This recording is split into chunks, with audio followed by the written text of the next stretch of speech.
He called at night. I would hardly have picked up the phone if I hadn't been sleep deprived. It was my son's wedding photographer. "I have something for you. You have to see this." I was taking photos of the ceremony, and when I saw this, I decided you had to know. "Come here right now." My blood ran cold. What could he possibly see in wedding photos? But I had known our family photographer, Michael, for years. I tipped him generously because his photos in my living room were like paintings to me. They were truly masterpieces. I changed my clothes, jumped in my car, and drove to his studio after midnight. What he showed me is hard to explain or describe. The photo was of the person I buried 10 years ago, and Michael knew it. "My name's Carolyn, yes, that Carolyn, the one who can plait a roast in heels, sign a payroll on the hood of a truck, and stare down a banker like she's measuring drapes for his office after the foreclosure. I'm 68,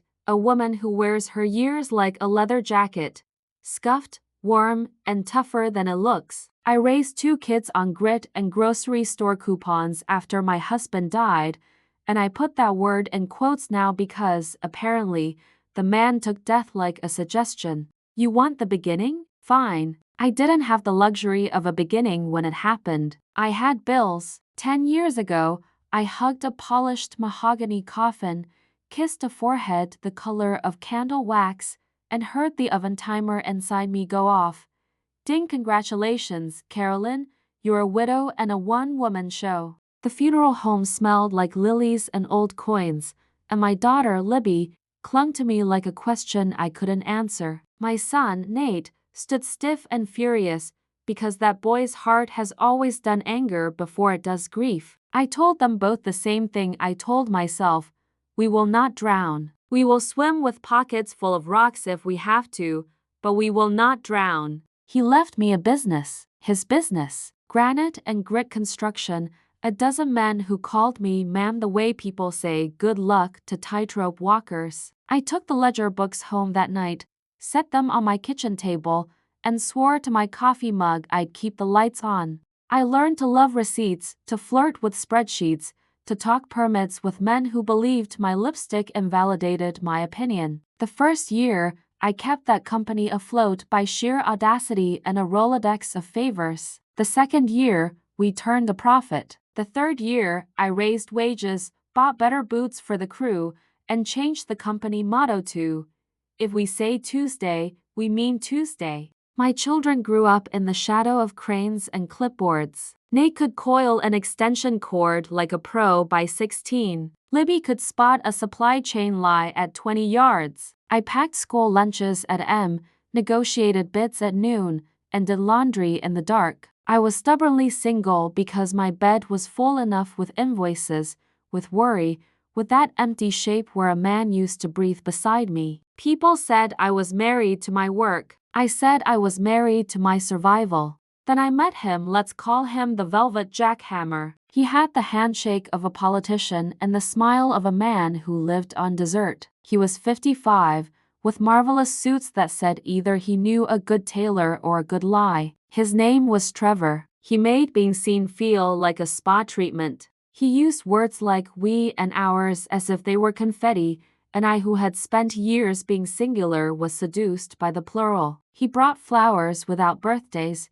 He remembered the names of my foreman. He charmed my daughter with book recommendations and my son with whiskey. I believed he wanted me. Me, the woman who kept the lights on through thunder and tax season. He asked me to marry him under a maple tree that had the good sense to turn red just then. My heart answered before my head did. I said yes. Lord, I said yes like I was stepping into a warm bath. We planned to keep it small, family and a few friends, a toast in the garden, dancing on the deck, nothing that needed a caterer who said, "Curate."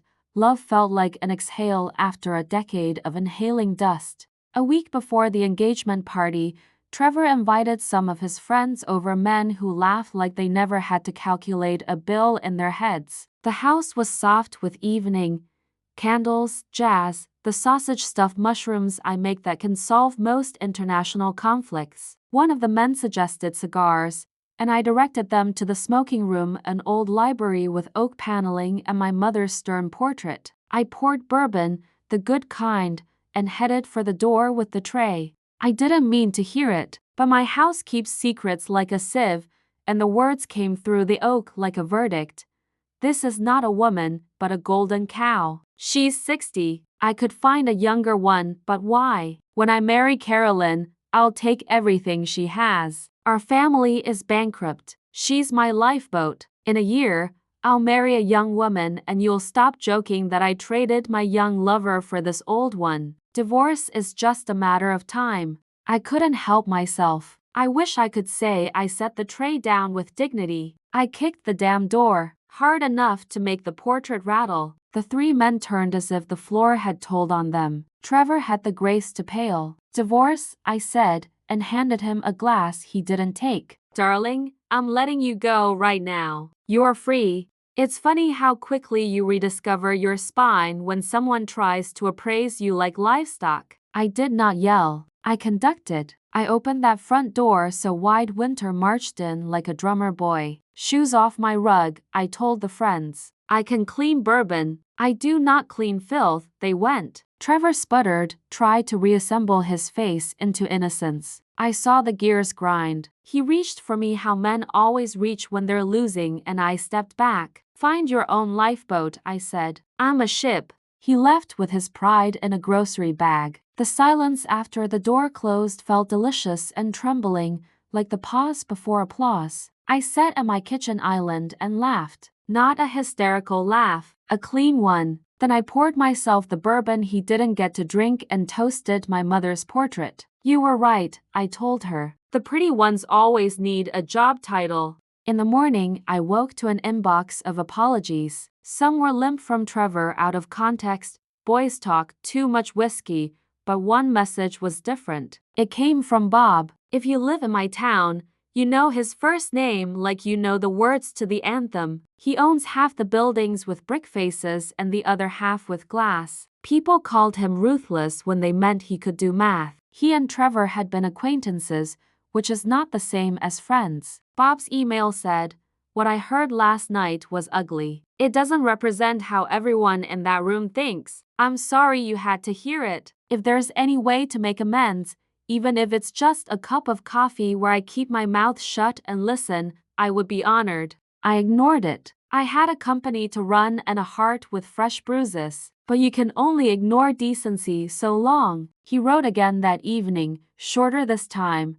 I have 2 daughters. If a man spoke about them that way, I'd remove his teeth. Coffee, tomorrow, noon, no agenda. That line about his daughters did it. I said yes, but I told him to meet me at a diner where the waiter calls everyone Han and the pie rotates like a planet. He showed up in a good coat and a plain tie, and he watched me the way men watch thunderstorms they admire. He didn't talk about money. He talked about his ex-wife, about how he left when she couldn't stop breaking promises, about custody schedules and burned lasagna, and how sometimes loneliness is just the price you pay for peace. I told him about granite and grit, about bidding against developers who treated neighborhoods like chessboards, about my kids, about the maple tree, about the sentence that had made me a furnace. He smiled without his mouth, the way sorrowful men do when they see a fellow survivor. We didn't fall into love. We walked into it like a bank vault slowly,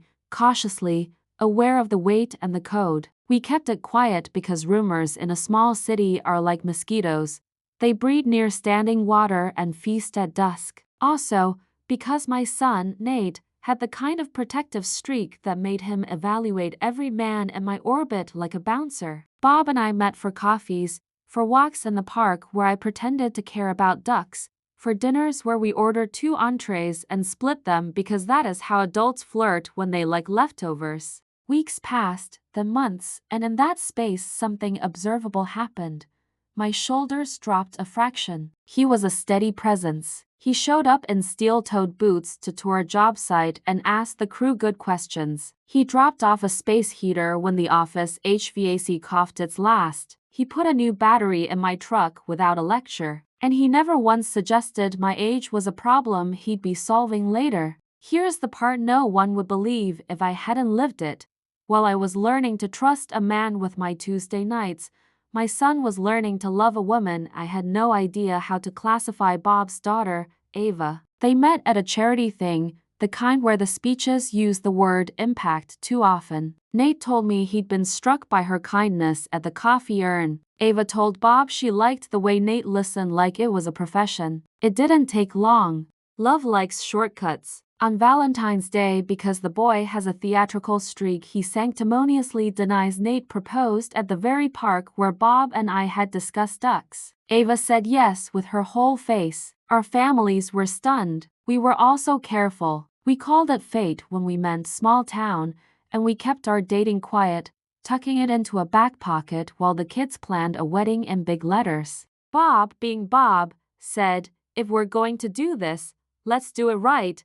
This was a wedding. He booked the ballroom at the most expensive hotel in town, the one with chandeliers like frozen rain and a pianist who plays feelings. I offered to pay. He waved his hand in a way that made my accountant want to sit down. Newspapers wrote about it because newspapers love a fairy tale, especially one with good lighting. I kept my dress simple and elegant because I am a woman and not a Christmas tree. My daughter Libby made a toast that stabbed me in the heart in the best way.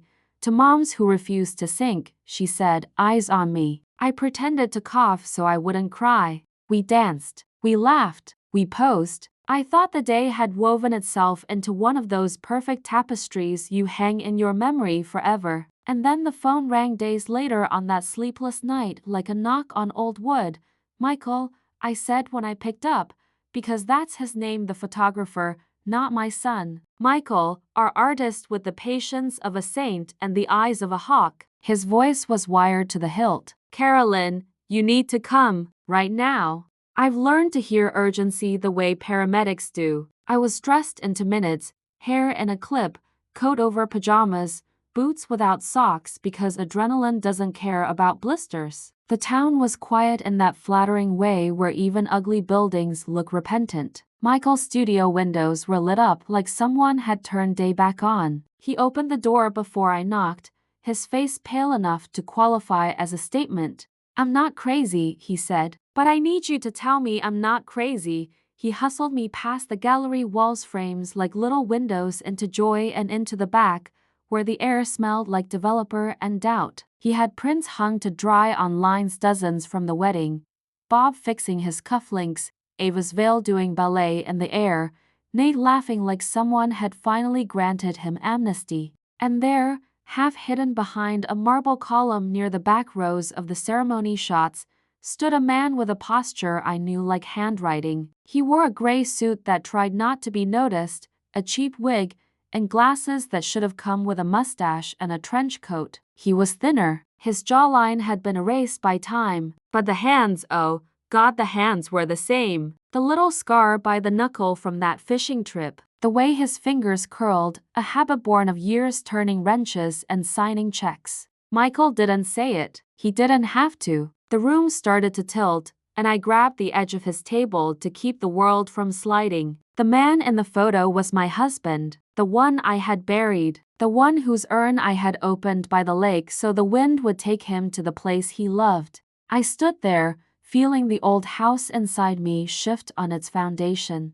I could hear only my breath and the soft, conspiratorial tick of the studio clock. I wanted explanations. I wanted a weapon. I wanted to believe in ghosts because the alternative was worse, that the dead man in my life had never been dead at all. "Carolyn?" Michael asked, voice low. I didn't look away from the photograph. I placed my finger against the glossy paper right where his shoulder met his suit jacket, careful not to smudge, as if I could press through. I remembered the weight of him in a tuxedo on our wedding day, the smell of motor oil that clung to him even in church, the way he used to tuck me under his shoulder when I got cold during fireworks. "Print me a copy," I said. "Two. One for the police if I need it. One for me. Do you want me to call someone?" "Yes," I said, my voice coming back like a returned letter. "Call no one, because if there's one thing I've learned, it's this.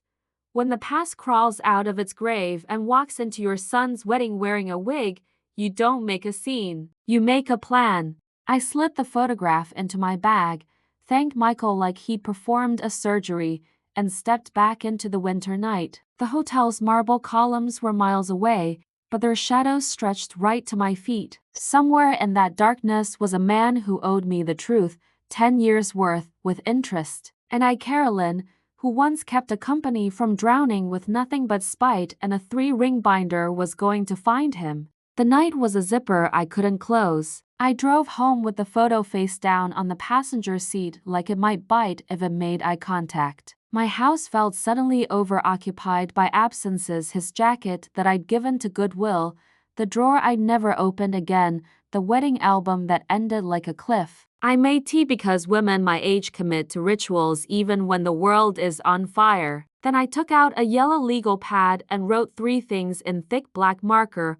1. If he's alive, he chose it. 2. If he chose it, he had help. 3. If he had help, there's a trail. When you've run a construction company, you learn to follow tracks no one notices. It's the same logic you use to find the one bent nail on a job site that's going to pop a tire. So I started with the easiest nail: the hotel. I was at the concierge desk when they unlocked the doors for breakfast. I wore the outfit that always gets me mistaken for someone's expensive and navy blazer, scarf that could strangle a small tree, the walk of a woman who knows precisely where she's going. Security, I told the concierge in a voice that had arranged more permits than he'd had birthdays. You've got a new client. Granite and grit. We had a family wedding Saturday. A very expensive gift seems to have walked out. I'd like to review the cameras. The head of security was a former cop named Irene with a grip like a promise. We liked each other immediately. Women who've had to say no as a full sentence always do. She led me into a back room banked with screens that showed the same lobby from 17 different anxieties. What time? She asked. Ceremony to reception,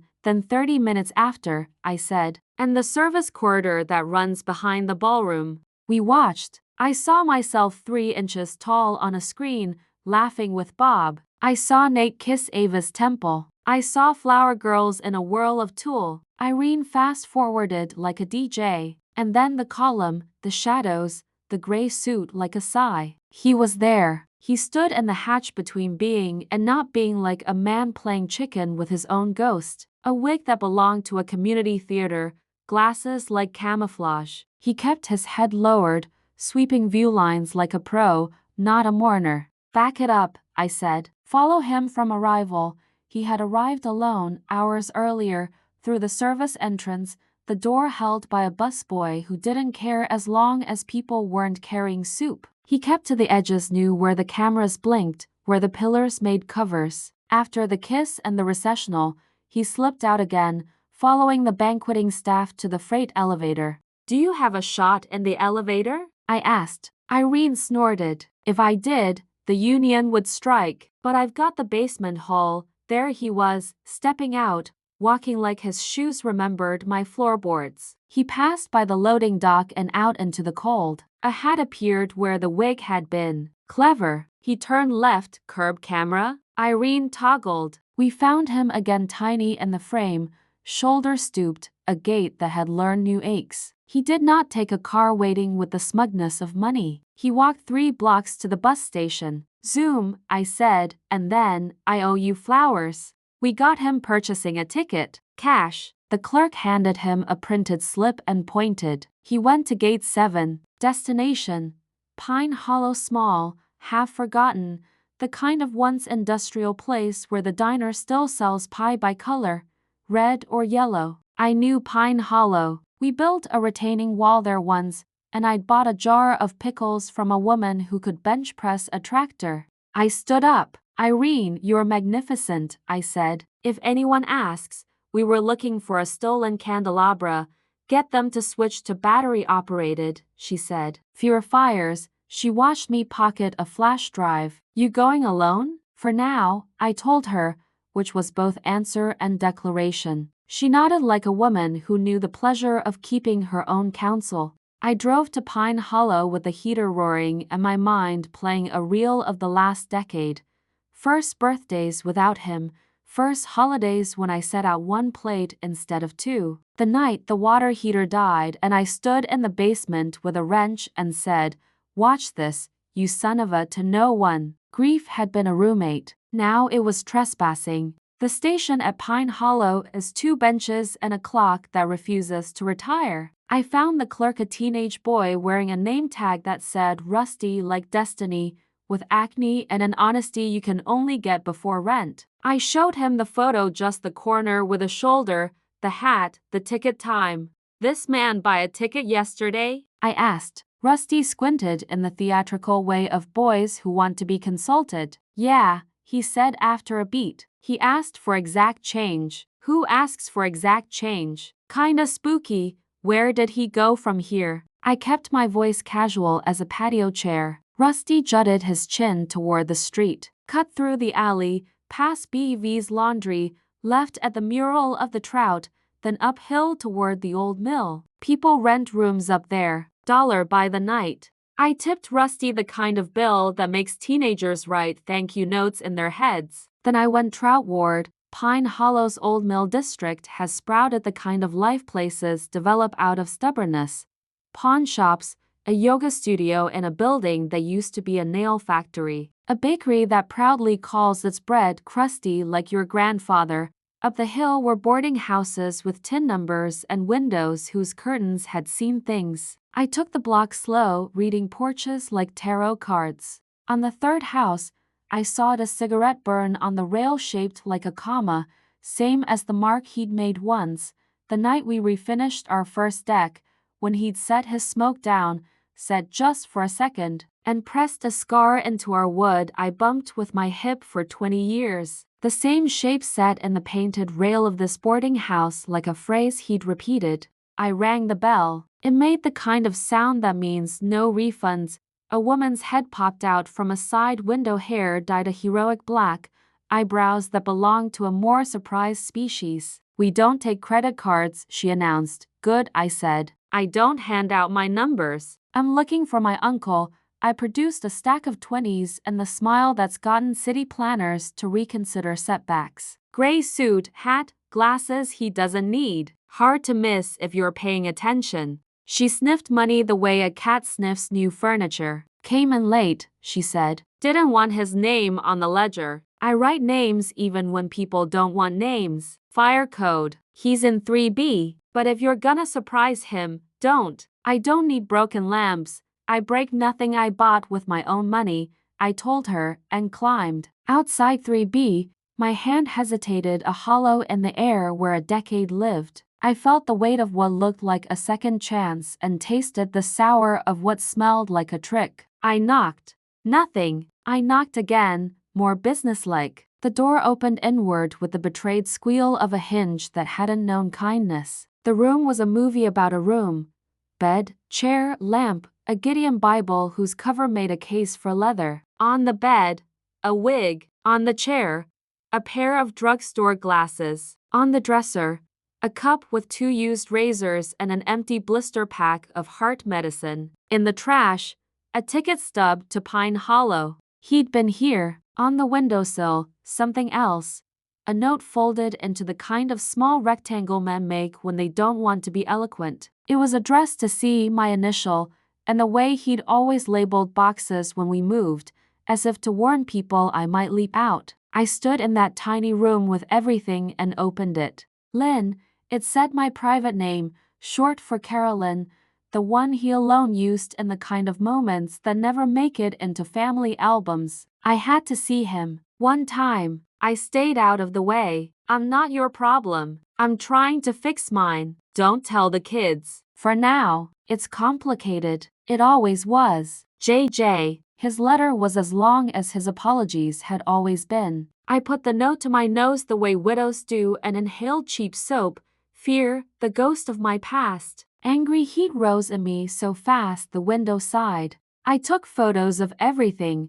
The razors, the wig label, a brand sold in a pharmacy near my office, the medicine name. I am meticulous when I choose to be. Then I sat on the bed and, like an ordinary person, shook. Not because I was scared. I was furious. Fury is a kind of clarity. It told me 3 more nails to follow: the funeral home, the crematorium, the plastic. If he faked a death, someone helped him fake a body. I started where the living pose as the dead, the funeral home where I'd kiss wax. The director, Mr. Aldridge, had aged into an even nicer suit and a haircut that told the truth about his polish. His lobby smelled like lilies and the resignation of carpets. I asked for paperwork from 10 years back, played the "I'm doing some estate updates" card, which works because people believe women my age do nothing but file folders. When he left me with a binder, I flipped pages like I was mad at them. There, the chain of custody for the body, the signature of the morgue attendant, the crematorium receipts. The cremation time had been delayed 2 days. Not unusual, Mr. Aldridge said when I asked, but his pupils said unusual. I ran my finger down to the morgue's number and took a photo of it with the flash off. I thanked him and left him with the impression that I might buy a pre-need plan because, honey, if I ever walk back in there for myself, I'll arrive in a blaze and a red dress. At the county morgue, a receptionist with a bun so tight she might never blink directed me to Records. Records was a man in a sweater who liked to be asked how his day was. I asked him twice. He brought out ledgers that had never been digitized because dead things encourage paperwork older than themselves. I found the week of the death. There it was, an unclaimed male body, John Doe, transferred to Aldridge for temporary identification, then marked as released to cremation, but the sheet had a correction: someone had rewritten a tag number. Sloppy. I took a photo. Hard to read, I said. New attendant then, Records sighed. He didn't last long. What happened to him? I asked. Took another job, Records said in the tone of a man who knew that meant left suddenly. Where? He shrugged with his eyebrows. City Hospital. I thanked him with the kind of gratitude that suggests cookies later, and stepped into the cold. The puzzle was arranging itself.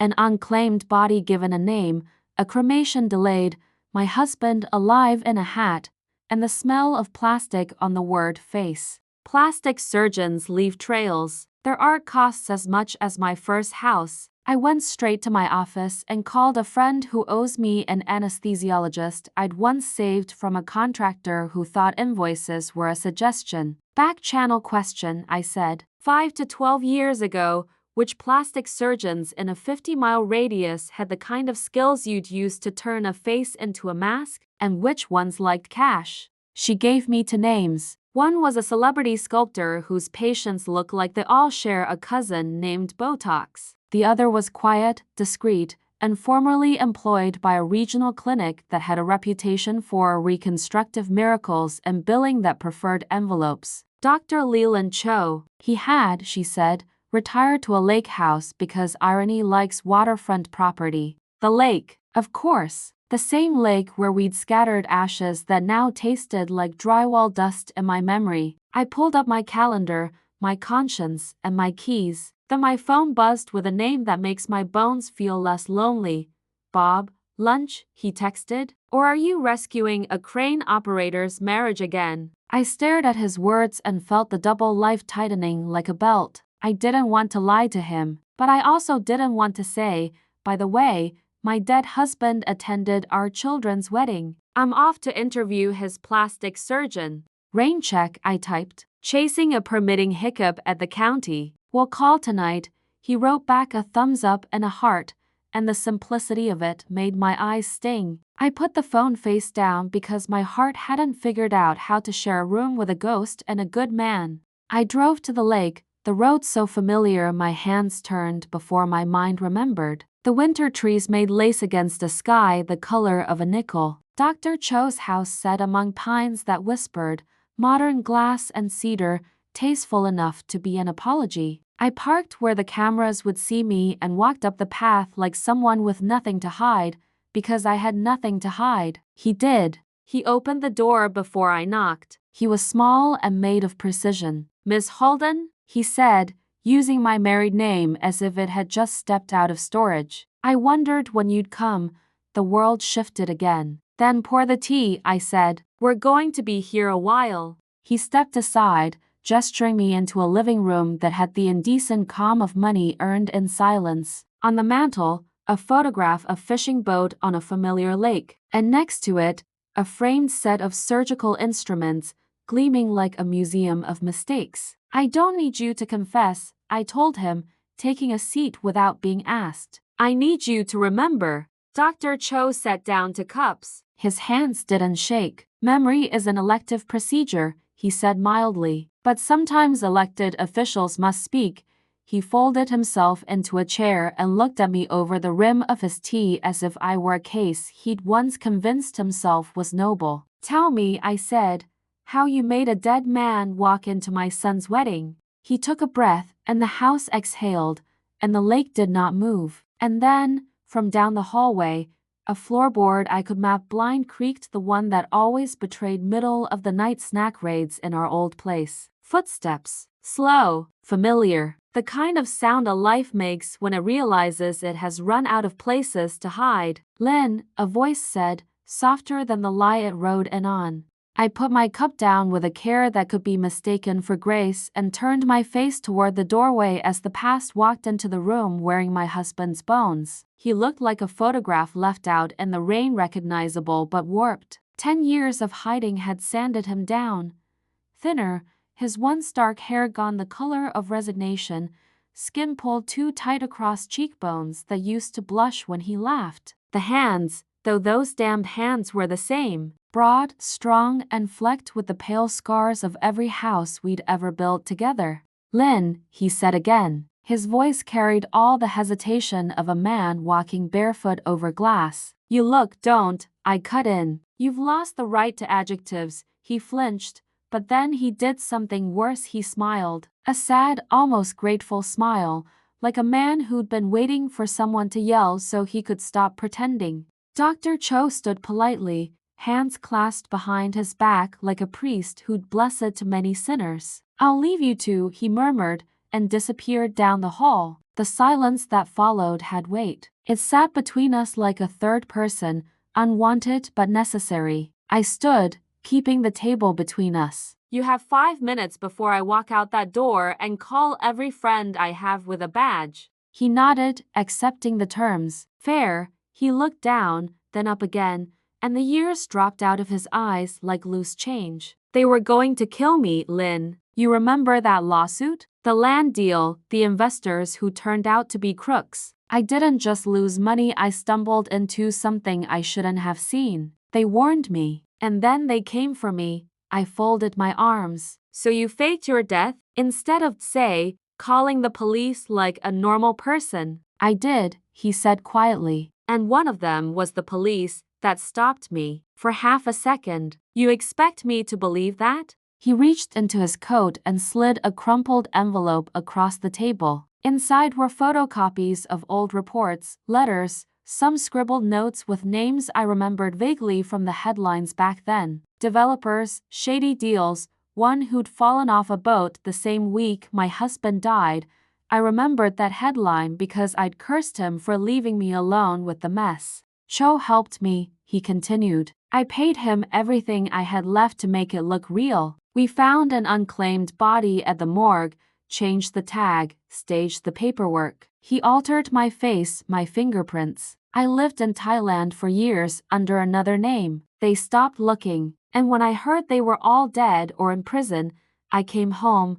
He took a breath, his voice shaking now. I didn't mean to be seen, Lynn. I went to the wedding because I needed to see Nate, to see him grown, to see you. But when I saw you there with him, he didn't finish the sentence. He didn't have to. With Bob, I said. He nodded. You looked happy. I didn't want to destroy that. I left. I laughed then, but it wasn't the pretty kind. It was sharp, dry, full of the years he'd stolen. Destroy it? You already did. You didn't just vanish. You detonated our lives and walked away from the wreck. He moved closer, the floorboards creaking in old rhythm. I thought you'd be safer if you believed I was gone. They would have used you, the kids. Spare me the noble martyr routine, I snapped. You let me cry over ashes that weren't yours. You let your children grow up without a father. You let me build a business on the bones of your lies. His eyes shone, but he didn't look away. I know. I watched from afar. I saw what you did with granite and grit. You built it bigger than I ever could.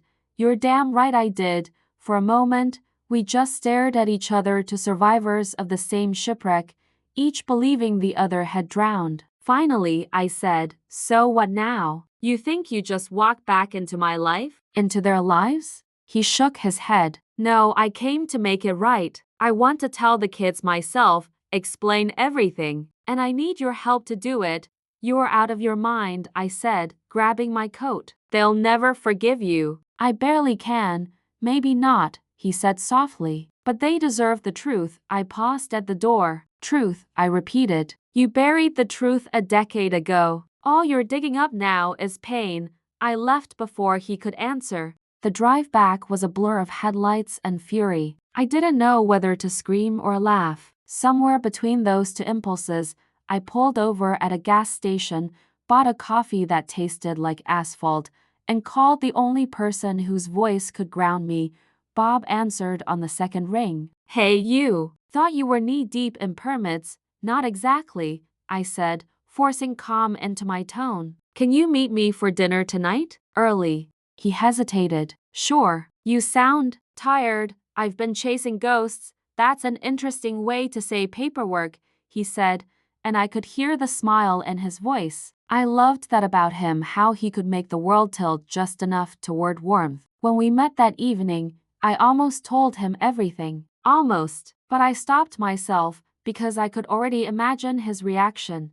The practical, methodical questions, the suspicion, the anger, and somewhere deep inside me, a small, traitorous part wanted to see how far this rabbit hole went before I let anyone else peer inside. Instead, I told him half-truths. "Someone from my past resurfaced," I said, tracing the rim of my glass. "Someone I thought I'd buried." "It's complicated." Bob reached across the table, his hand covering mine. "Carolyn, you don't know anyone from your past a damn thing. Whatever this is, you don't face it alone." I smiled, grateful and guilty all at once. "You always say the right thing." "Not always," he said, "but I try when it's you." That night, after he dropped me off, I stood in my driveway staring at the lake of shadows my headlights made on the garage door. My life had become two separate worlds, one solid and golden with Bob, one fragile and haunted with the man who wasn't supposed to exist. And I couldn't decide which frightened me more.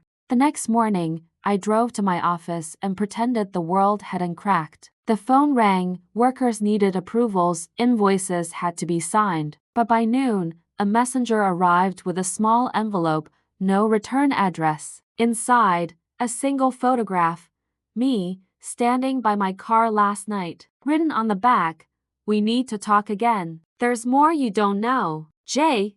The audacity made my pulse spike. I'd spent 10 years building walls, and in 1 week he'd already found a way to knock on them. I dialed his old number, disconnected, of course. Then, on impulse, I called Dr. Cho's office again. The receptionist sounded nervous when she answered. "Dr. Cho is unavailable, Mrs. Holden." "Unavailable how?" "Hospitalized," she said. "Car accident. Late last night." I hung up without replying. My gut twisted. Coincidence, maybe, but my life doesn't deal in coincidences. I'd built too many foundations to know when the ground was about to shift. If my husband's enemies were really gone, someone had forgotten to tell them. By dusk, I was back at the lake. The police tape fluttered near Dr. Cho's driveway like a bad omen. I parked a mile away and walked the shoreline until I reached the little boathouse we'd once picnicked near when the kids were small. The air smelled of pine and secrets. And there he was again, my not-dead husband, sitting on the old bench, watching the water as if it might answer him. "You shouldn't be here," I said. He turned, startled but not surprised. "Neither should you. Dr. Cho's in the hospital." His jaw tightened. "I know." I stepped closer. "Did you do it?" He looked at me like I'd slapped him. "No, Carolyn. I came to him for help, not to kill him." "Then someone else did," I said. "And if that's true, your ghosts aren't as dead as you thought." He rubbed a hand over his face, and for a moment, I saw the man I'd once loved, the man who built swing sets in the rain and whistled Sinatra when he made coffee. Maybe, he said quietly. But if they're still out there, you and the kids are in danger. The wind off the lake picked up, scattering pine needles across our shoes. You're not dragging us into this, I said. Not again. I'm trying to protect you. By hiding? By lying? That's not protection, it's cowardice. He stood, eyes glinting. You think I wanted this? I lost everything, Carolyn. My name, my family, my life. I watched my own funeral. I took a step back, my hands trembling with fury, and I lived it. For a long moment, neither of us spoke. The lake lapped softly against the shore, as if it pitied us both. Finally, I said, if you're serious about fixing this, you tell me everything. Every name, every threat, every place you've been. No more riddles. He nodded slowly. Tomorrow, noon, the old mill in Pine Hollow. It's quiet there. You'll have one chance, I said. Lie to me again, and you'll wish you'd stayed dead. I turned to leave. He called after me, his voice raw. Lynn, do you still? I didn't let him finish. Don't ask questions you can't survive the answers to. The next morning would bring a reckoning. I could feel it in my bones, the same bones that had built houses, buried love, and refused to break. And if my husband's second life had come to collect its debts, well, he'd forgotten who taught him how to negotiate. The next morning, I dressed for war. Not the loud kind, with smoke and bullets, but the quiet one women wage with lipstick and steady eyes. I wore my steel gray suit, the one I put on when men in boardrooms tried to explain things I'd built myself, and tied my hair back so tight it could have cut glass. The old mill in Pine Hollow was an abandoned cathedral of dust. It had once produced paper, then silence. Every footstep echoed like it had something to confess. The parking lot was empty except for one truck I recognized, his. Same make and model we'd driven years ago, different color. I parked a good distance away, under a tree, and slipped a small digital recorder into my coat pocket. You don't survive betrayal twice without documentation. Inside, the light came and slanted through broken panes, making stripes on the floor like the bars of a cage. I smelled oil, mildew, and the kind of history that never gets cleaned. He was already there, sitting on an overturned crate, hat in his lap. He looked like a confession waiting for its cue. You came, he said, his voice reverberating off the metal walls. Don't flatter yourself, I replied. I came for answers. He nodded, stood, and motioned toward a small table set up near the center to folding chairs, a thermos, and a thick envelope. Everything's in there. Names, dates, the deals that went bad, proof of who wanted me gone. I eyed the envelope. And I'm supposed to trust what's in there. You don't have to, he said, but they'll go after you next. You were listed as my executor. They think you still have access to the accounts. I laughed, short and hard. Those accounts went into the business, into our kids, into keeping us alive after you didn't. He sighed, looking down. Then they won't stop until they realize that. Something about his tone chilled me. He wasn't just afraid, he was resigned, like a man who'd accepted that every road ended the same way. Who's they, exactly? I pressed. He hesitated, then said a name that made my stomach drop. Anton Devereaux. The name hit me like a shovel. Devereaux had been one of his partners in the land deals before the collapse, a charming snake with a French accent and a yacht he named Mercy. He'd vanished when the lawsuit started. Rumors said he'd resurfaced overseas. He's still alive? I asked. Very, my husband said. And he blames me for everything. He lost millions. He wants it back or blood instead. I folded my arms. So you're telling me Devereaux faked your death too? No, he said quietly. I did that myself, but he found out. And now he wants to make it permanent. A sound broke the air, a soft crunch, like a shoe on gravel. We both froze. The echo stretched too long. Did you tell anyone to meet you here? I whispered. He shook his head. I slipped my hand into my coat, gripping the small can of pepper spray I kept for late-night site visits. Another crunch. Then a silhouette appeared at the far end of the mill, tall, dark, deliberate. Carolyn, my husband said low. Get behind me, I almost laughed. You're 10 years late to that instinct. The man stepped into the light. Expensive coat, gloves, the kind of calm that comes with power or madness. Ah, he said, his accent smooth and venomous. So the prodigal husband is alive, and he brought company. Devereaux, I said. He inclined his head as if we were meeting at a gala. Mrs. Holden, a pleasure as always, though I'd hoped our reunion would be under less industrial lighting. I felt my pulse in my throat. What do you want? Closure, he said simply. He owes me, and I don't like unpaid debts. My husband stepped forward. It's over, Anton. You have your money. You sold the land. Devereaux raised a hand, silencing him. You misunderstand. I don't want money. I want the story finished. You disappeared, and it made me look like a fool. I can't have that. I could see the shape of a pistol beneath his coat. My mind raced through options.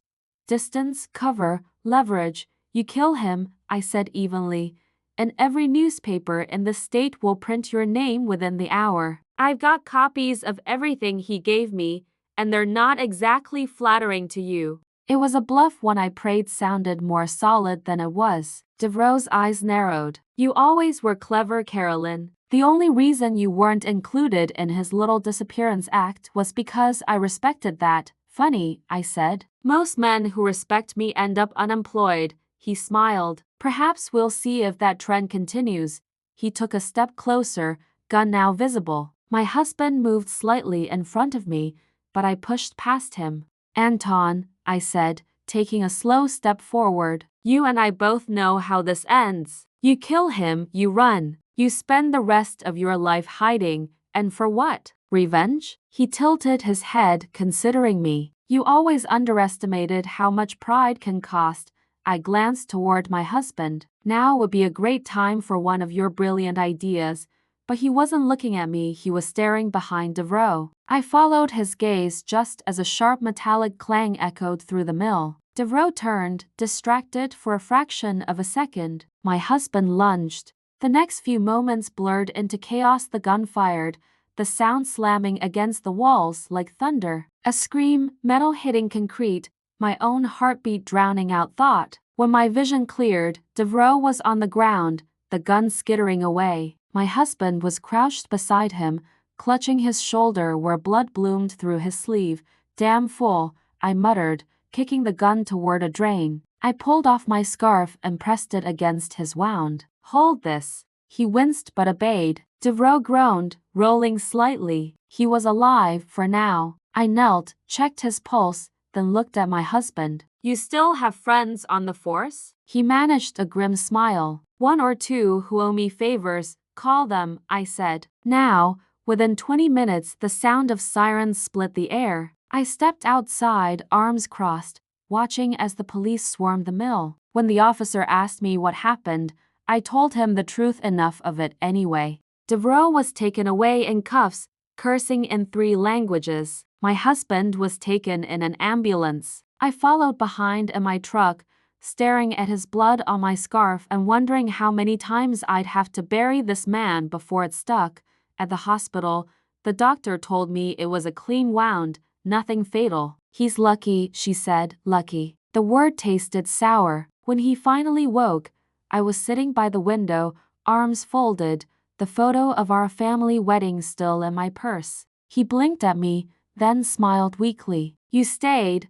Don't mistake patience for affection, I said. He chuckled, winced. You haven't changed. Oh, I have, I said. I'm the woman who doesn't wait for explanations anymore. So start talking. From the day you died to the moment you showed up at my son's wedding. All of it. And he did. The story spilled out: countries, aliases, betrayals, the men he'd outsmarted and the ones he hadn't. How he'd built a new identity as a consultant overseas, always one step ahead, until Devereaux's men tracked him down last year. How he'd slipped back into the States under a different name, only to realize the safest place was near the people he'd left behind. When he finished, the room was quiet except for the beep of his heart monitor. I came back, he said, voice barely above a whisper, Because I couldn't stand watching you live a life I should have shared. I stood, gathering my coat. You forfeited that life, and you don't get to rewrite it now. His hand reached out, weakly, but I didn't take it. Carolyn, he said, what if I can fix it? All of it? I looked down at him, at the man I'd once loved so hard it nearly destroyed me. Some things aren't meant to be fixed, I said. Some things are meant to stay broken so we remember why we don't make the same mistake twice. I walked out before he could say another word. That night, I sat on my porch, a glass of bourbon in hand, the stars cold and clear. Bob called, checking in, his voice steady and warm. Long day? He asked. You could say that, I replied. Want company? I hesitated, staring out at the dark stretch of lake where everything seemed to begin and end. Not tonight, I said softly. But soon then, he said, and I could hear the smile in his voice. I ended the call and leaned back, closing my eyes. Somewhere out there, the man I'd buried was alive again, the man I loved was waiting, and my own heart was caught in between half a fortress, half a wound, and though the storm had quieted for the moment, I knew one thing for certain. This story wasn't over. Not by a long shot. For a few blessed days, the air pretended to be calm. I went to work, signed contracts, checked inventory at the yard, and even half laughed at a joke one of my foremen made about concrete curing faster than county permits. Life crept back toward ordinary, the way a bruise fades but never quite vanishes. My husband, no, I still refused to call him that out loud, was recovering in a hospital room guarded by bureaucracy and security cameras. The police took Devereaux's statement. They'd found enough records in that envelope to keep him in interrogation for months. I told myself I should feel relieved. But relief is a slippery thing, it slides away when you reach for it. I'd been living to lives, and both demanded a verdict. Bob sensed it too. He was patient, but his texts grew softer, more careful. I never told him about the man in the hospital, not in so many words, only that something from my past had reappeared and that I was handling it. That word, handling it, was my trademark. Men who underestimated me always forgot that I didn't break. I managed. Then came the call I'd been dreading. Mrs. Holden? The voice was official, clipped. Detective Briggs, Pine Hollow PD. We have some questions about your husband's incident. Ex-husband, I corrected automatically, then caught myself. What kind of questions? He cleared his throat. Well, ma'am, your husband discharged a firearm without a permit, and there are discrepancies in his identity records. Some unusual medical documentation. We need you to come down and verify some information. Unusual. That was one way to describe dying, resurrecting, and showing up at your son's wedding. I told him I'd be there within the hour. The Pine Hollow Police Department hadn't changed much since my last visit years ago. Same flickering fluorescent lights, same bored receptionist chewing gum like it owed her money. I was escorted to an interrogation room that smelled faintly of old coffee and disappointment. Detective Briggs was younger than I expected, with kind eyes and the posture of a man who'd read too many procedural manuals. He slid a folder across the table. Inside were photographs, the wig, the fake ID, the surgical notes from Dr. Cho's files. Mrs. Holden, I just want to confirm something, he said gently. This is your husband? I looked at the pictures, at the man who'd once danced with me barefoot on our kitchen floor, at the stranger he'd become. It was, I said. Once. Briggs nodded, studying me. You're not surprised. I've been through worse surprises, I replied. You learn to stop flinching. He smiled faintly, admiring or pitying, I couldn't tell which. Your husband's story checks out in parts, but Devereaux's not talking, and your husband insists he wants to come clean. He says he's ready to give a full statement. But only to you. I raised an eyebrow. What, does he think I'm still his lawyer? He said you're the only one he trusts. That word hit harder than I expected. Trust. It's the currency that love spends too fast and betrayal hoards forever. Briggs slid a visitor's pass toward me. He's waiting upstairs. He was sitting up when I entered, pale but alert, the bandage on his shoulder peeking from under his gown. "Lynn," he said softly. "Let's skip the nostalgia," I replied, taking the chair beside his bed. "The detective said you want to talk." He nodded, glancing toward the door as if the walls had ears. Devereaux wasn't working alone. "There's one more man, someone inside the system. He's the reason Cho helped me, the reason I disappeared so easily. I gave him money to erase the records. He took more than I realized." "Who?" He hesitated. "His name was Royce Bennett, county medical examiner back then. He handled the morgue paperwork." The name rang a faint bell. I'd seen it on the morgue ledger, the same one with the rewritten tag number. "You're telling me a coroner faked your death?" "He didn't fake it. He substituted. There was a body no one claimed, and he swapped the ID tags." I leaned back, arms crossed. "And this Royce, where is he now?" My husband looked down. "Dead, a year after I left. Car accident." Same pattern as Cho's. The room tilted slightly, as if gravity had grown unreliable. "You think someone's cleaning up?" "I know they are. And if they can find Cho, they can find you." His words settled into the space between us like cold fog. "Then tell me what they want," I said. "They want the money," he said. "Not the accounts you knew about, the offshore ones. The investors hid millions there. I moved it when I ran. I didn't spend it, Carolyn. I left it where they couldn't touch it." I stared at him, realization dawning. "You mean I still control the executor trust?" He nodded slowly. "And if they can't get to me, they'll come through you." I stood, my pulse thudding. "You should have stayed dead, maybe," he said, voice barely audible. "But I couldn't let them hurt you." "Too late," I said, and walked out before he could say another word.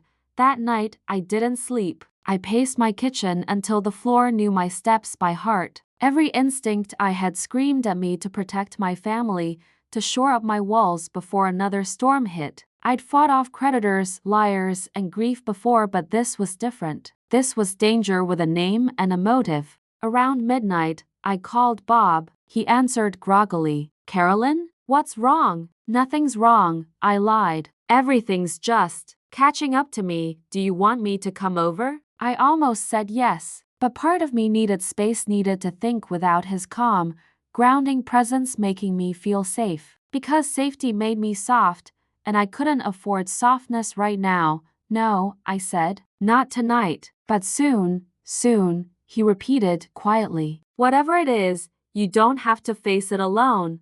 When we hung up, I stared at my reflection in the kitchen window, the face of a woman who'd lived 3 lives and was about to live a 4th. I pulled my laptop closer, opened a private browser, and began tracking financial records tied to the old company accounts. Within minutes, I found them.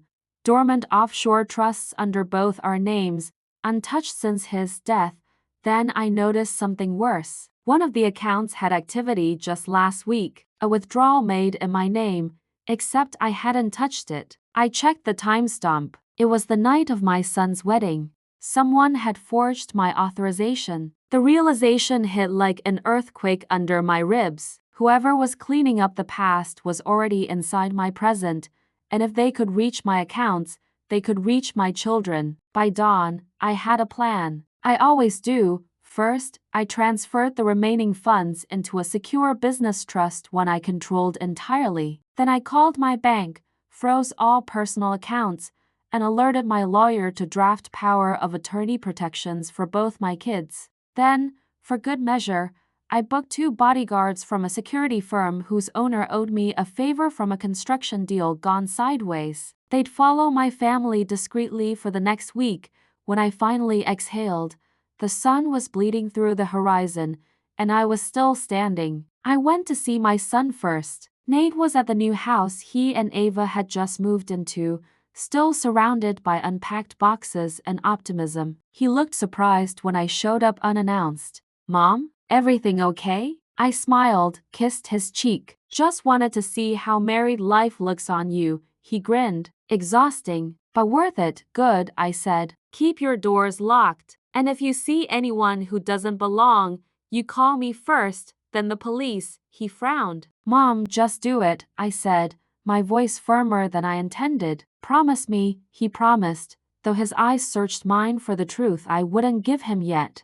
As I drove away, my phone buzzed with an unknown number. I almost ignored it. Then curiosity won. Mrs. Holden, a man's voice said, smooth, calm, anonymous. You've been busy, freezing accounts, hiring security. I admire efficiency. Who is this? A low chuckle. Someone who prefers things tidy. Tell your husband we'll be seeing him soon. And Carolyn, do yourself a favor. Don't get in the way. The line went dead. I sat there, gripping the steering wheel, my heart pounding. They'd made the first move. Now it was my turn. I started the car, turned toward the hospital, and whispered to myself, let's finish what you started, John. When I reached the hospital, the parking lot was already full of sirens. Blue lights cut through the dawn like electric ghosts. My gut knew before my eyes did. A nurse ran past me, shouting for a doctor. I grabbed her arm. What happened? Patient in room 312, gunshot wound reopened, she said breathlessly. Someone tried to get in last night. Security caught them on camera, but they're gone. I didn't hear the rest. I was already moving past the orderlies, down the corridor, through a sea of bleach and panic. When I reached his door, 2 officers stood guard. One recognized me. Mrs. Holden, you can't. I can, I snapped. And I will. The officer looked at his partner, then sighed and stepped aside. 5 minutes. Inside, the room looked like a crime scene disguised as a hospital. My husband John was pale, weaker but alive. The bandages were fresh, the monitors angry with beeps. He opened his eyes when he heard me. They came, he whispered. 2 of them. Masks. Who sent them? I asked. He swallowed hard. The one I told you about. Anton had partners, not investors and forcers. They think I still have the money, do you? He met my eyes, and there it was again, that flicker of guilt, the one I'd seen the night before his death. John, yes, he said finally. A portion, hidden. I thought if I ever needed to come back, I closed my eyes and exhaled through my teeth. So you made yourself a target and a liar. Wonderful combination. I was going to give it to you, he said weakly. For the kids. For everything I took. Don't insult me, I said. You can't pay back 10 years of absence like a parking ticket. He reached for my hand, but I pulled back. You don't understand, Carolyn. They'll come again. For me, for you, for anyone connected to that money. Well, I said, straightening, then it's time they met the wrong woman to mess with. Detective Briggs met me in the hallway. We've got patrols watching the building, he said, flipping through his notes. But whoever sent those guys knew what they were doing. No prints, no IDs, nothing. They don't need IDs, I said. They've got a target, your husband? Me, he frowned. We can put a detail on your house. No, I said. They'll see that coming. I want to handle it my way, Mrs. Holden. This isn't one of your construction contracts, so... It's exactly that, I interrupted. You think I built a company by waiting for men in uniforms to fix my problems? No offense, detective, but your tape and your forms won't stop these people. He studied me for a moment. You sound like someone with a plan. I'm always someone with a plan. I drove straight to the lake house. The place had been crawling with police since Dr. Cho's accident, but I still had my ways. I slipped in through the back door. The air smelled like old tea and deception. I went to the study. Cho's files were still stacked on his desk. Most were medical, but I wasn't looking for charts. I was looking for insurance policies. Money leaves tracks. And sure enough, hidden in the back of a folder labeled Reconstructive Procedures, I found a ledger written in neat, small script. Dates, payments, cash transfers to numbered accounts. And one note, underlined twice. RB 10% finder's fee, RB, Royce Bennett, the coroner who died. I turned the page and saw another entry, Devereaux 40%, and beneath that, a final line scrawled in red ink, Carolyn hold 50%.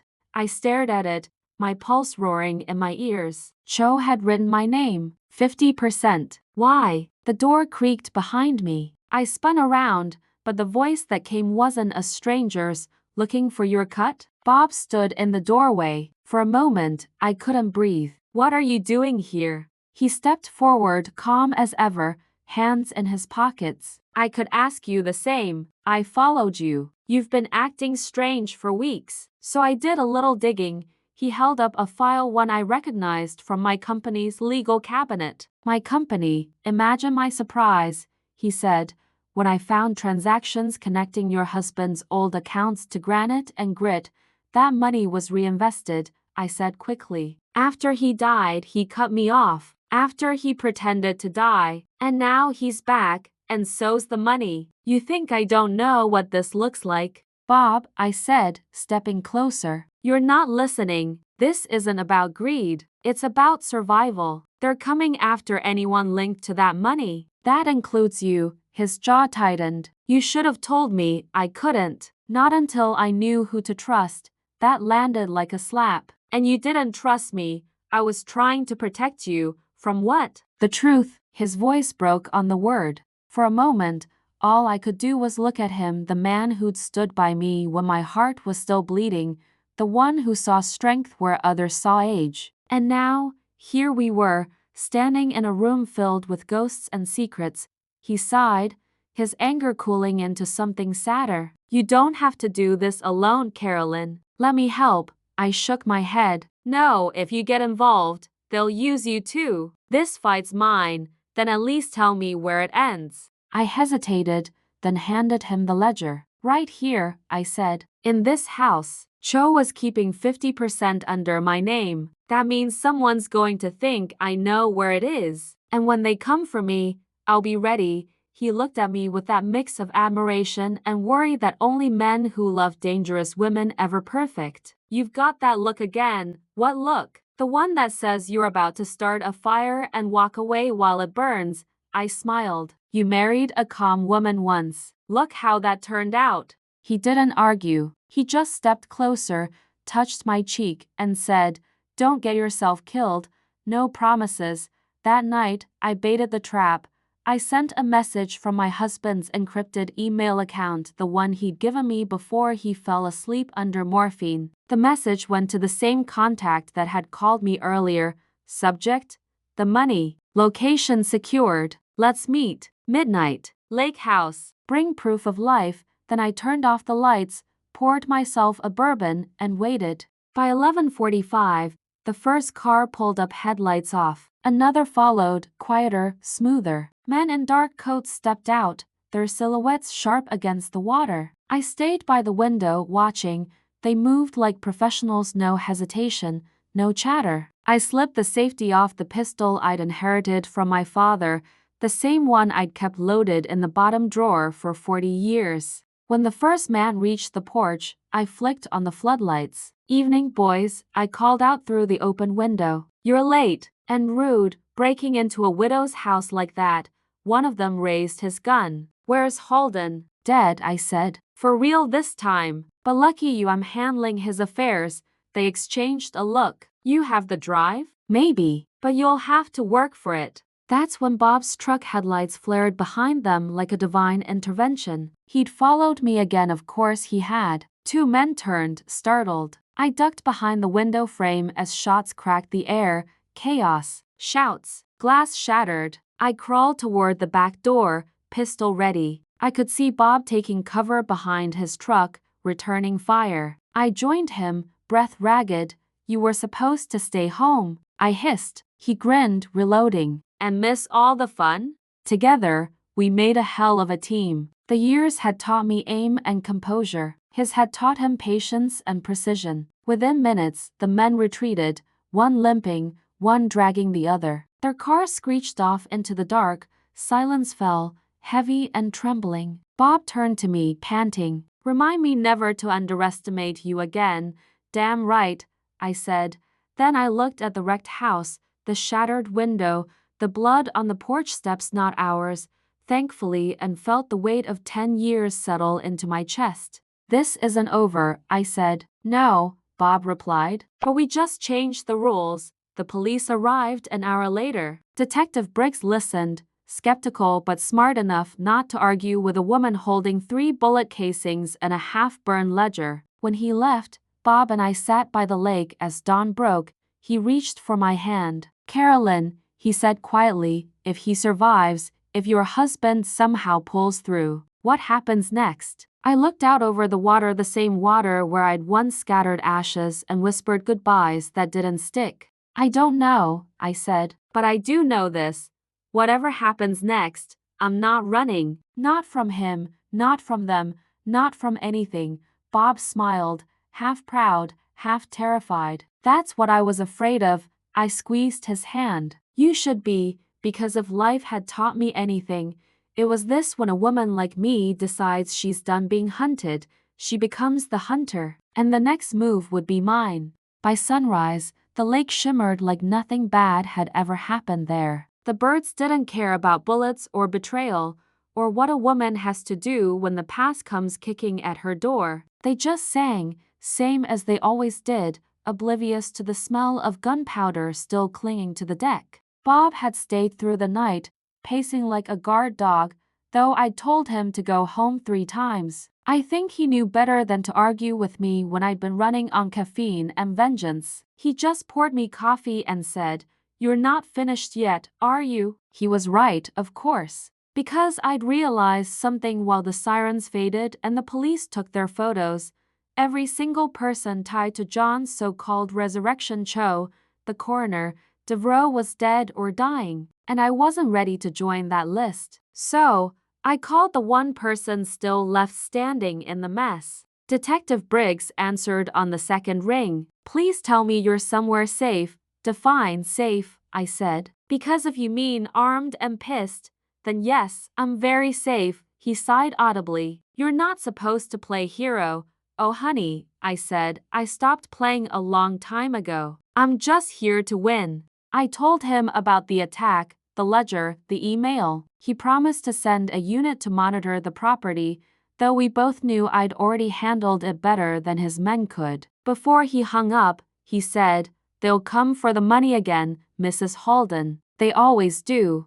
"I'm counting on it," I said. At the hospital, John was gone. Not dead, gone. Vanished. The nurses were tight-lipped, the security footage missing, the police officer who was supposed to be guarding the door conveniently reassigned. For a moment, I just stood there in that empty room, staring at the indent in the pillow where his head had been, the 4-line dangling like a half-told story. Then I laughed low, bitter, and more exhausted than angry. "Oh, you clever bastard," I said to no one. "You've done it again, but this time, I wasn't going to chase him. I wasn't the woman I'd been 10 years ago, the one who waited, who wept, who built a life out of ashes while a man played dead. No, this time I was going to end it on my own terms." The next 48 hours were a blur of strategy. I knew John hadn't left the state. He'd be too weak for long travel, and there were only so many places he could go with that kind of wound and those kind of secrets. I sat down with Bob and my foreman, Eddie, a man who owed me enough favors to build a small army. We traced the map of every old job site, safe house, and cabin within a 100-mile radius. "He'll go where he thinks he's invisible," I said. "He's too proud to ask for help, but too hurt to vanish completely." Eddie frowned at the map. "What about the old quarry property?" My heart skipped. "You mean the one he bought in my name?" "Yeah, it's abandoned now, but it's secluded as hell." I looked at Bob. He didn't even have to ask. "Let's go," he said. The quarry sat like a scar in the hill's gray stone walls, silent machinery, puddles reflecting the low clouds. When we got there, it was empty, or so it seemed. Then I saw the smoke, faint, thin, curling from a rusted shack near the base. "Stay in the truck," I told Bob. "Not a chance," he said. I smiled despite myself. "You really are stubborn. Takes one to know one." We moved quietly, careful not to crunch gravel. When I pushed open the shack door, it groaned like a guilty conscience. Inside, he sat by a small fire, wrapped in a blanket, looking like a man who'd already rehearsed his final confession. "You never could stay dead," I said. He turned slowly, eyes hollow. "You found me." "Of course I did," I said. "You always did underestimate me." Bob stepped forward, keeping his distance. John looked between us, the realization dawning slow and painful. So it's true, he said. You and him, yes, I said. And before you say a word, understand something. I mourned you for a decade. I built everything we have from the dirt you left behind. You don't get to come back and question how I filled the space you abandoned. He looked at the fire. I didn't mean for any of this. I just wanted to protect you. By lying? By leaving your children to grow up without a father? By letting me bury a stranger? He winced. If I'd told you, you'd have been in danger. John, I said, my voice steady. I was in danger the whole time. Only difference is now I know where to aim. He closed his eyes. I want to fix it, Carolyn. I can make it right. No, I said. You can't, but you can tell me where the money is. He hesitated. If I tell you, you'll be in their crosshairs. They already have me in their crosshairs, I said. At least let me decide what to do with the bullet. He sighed and pointed to a metal box under the cot. Inside, stacks of papers, drive keys, account codes, all the pieces of his second life. It's everything, he said. Take it, use it, burn it. I don't care. I picked up the box. You're not coming with us. He looked startled. You leave me here? I smiled sadly. You left me first. Bob touched my arm, quiet approval in his eyes. Let's go, he said. We walked out without looking back. I half expected to hear him call my name, but he didn't. When I turned at the truck, he was just a silhouette against the firelight, small and still. By the time the authorities came the next day, he was gone again, this time, for real. They found the shack burned to the ground, the remains of one body inside. I didn't attend another funeral. I didn't need to. I'd buried him twice already, once in grief, once in fury. This one, I let the wind handle. 2 weeks later, I went to the lake alone. I brought the box with me, the drive, the money, the lies, and I set it all on the edge of the dock. Then I struck a match. The flames took quick and greedy, orange reflected in the still water. I stood there until it was ash, until every last ghost had turned to smoke. When I got home, Bob was waiting on my porch with 2 glasses of wine. Did you do it? He asked. Yes, I said. It's done. He handed me a glass. To what? To endings, I said. And to women who know how to make their own. We clinked glasses. He smiled, eyes soft. What will you do now? I looked out toward the horizon, where the sky had finally stopped looking like a wound. Build something new, I said. Something that's mine alone this time. Months later, the newspapers wrote about the mysterious fire, the missing millions, the supposed widow who declined to comment. They got one thing right: I didn't comment. I didn't have to. My company thrived, my children were safe, and Bob, God bless that patient man, never once asked me to explain the look I sometimes got when I stared at the lake too long. Because he knew, some things aren't meant to be forgotten, just folded away, like old photographs that still smell faintly of smoke. And sometimes, when the night is quiet and the wind runs its fingers through the pines, I swear I hear him, my ghost of a husband, whispering my name the way he used to. But I don't answer. I've learned that silence, when wielded right, is the sharpest revenge of all.